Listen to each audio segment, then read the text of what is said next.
We're helping our viewers keep up to date on what's happening with our local school districts. Joining us to explain what the new term will look like for Dorchester District 2 schools is Superintendent Joseph Pye.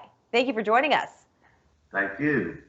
So we've talked to a lot of school districts. They've all been figuring this thing out. Plans change over the last month, weeks. So can you tell us what Dorchester District 2 has planned for the new school term? Well, from the very beginning, of course, no one seems to have the silver bullet answer to what we should do. It's all built on the conditions, health conditions at that time and what we foresee it to be in the very near future.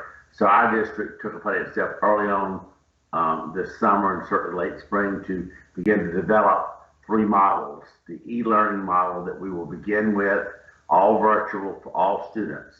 Plus this year we open up a virtual academy.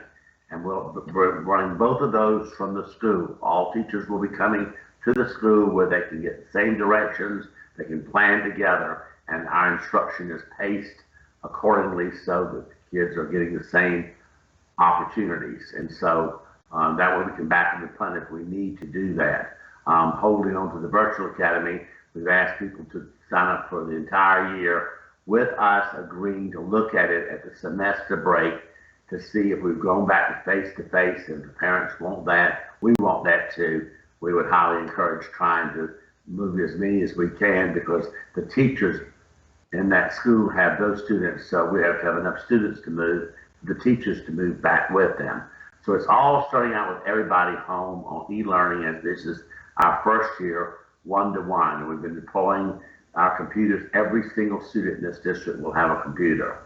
And that is going to be my next question, Mr. Pye. I was curious how you're going to furnish the students with enough computers to be able to virtually learn.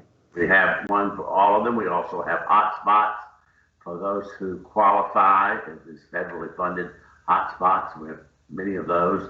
And of course, areas that you live in, there are various criteria on that rubric to determine how you stand on getting a hotspot from us and thus the service that goes with it. Under normal circumstances, Mr. Pye, when would the school year have started?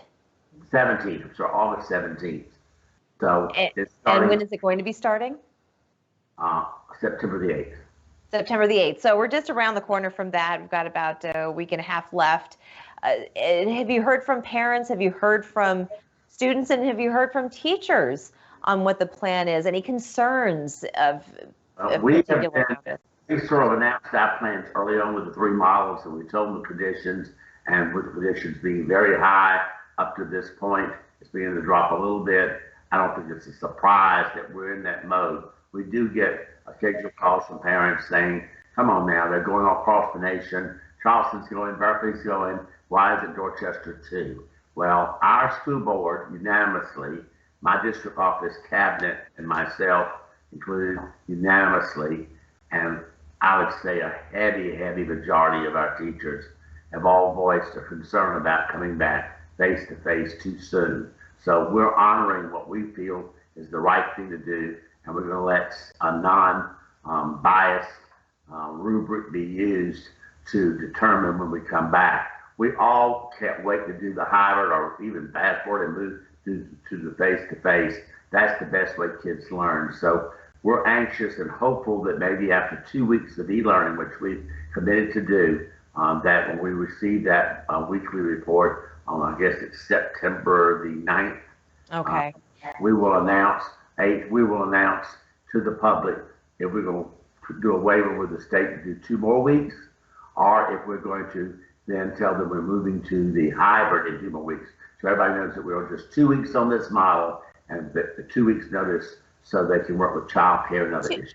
2 weeks doesn't sound like too long of time, but what about for the working parent who cannot stay at home for those 2 weeks, who need to go out and work but can't necessarily leave their child at home alone to virtually learn? Is there anything in place to situate those children so that they are observed by a responsible adult? Not the first 2 weeks. Okay, so it's incumbent upon the parents to figure it out for themselves. One thing is we did not have the teachers. We had a poor turnout of volunteers to do that. And it was sporadic, and whatever you offer, we're not going to offer for 25%, 10%, 20%. In our district, all children have the same opportunities. Well, hopefully in a healthy situation that everybody can go back to some normalcy after those 2 weeks. Mr. Pye, I want to thank you so much for sharing that with us. Thank you.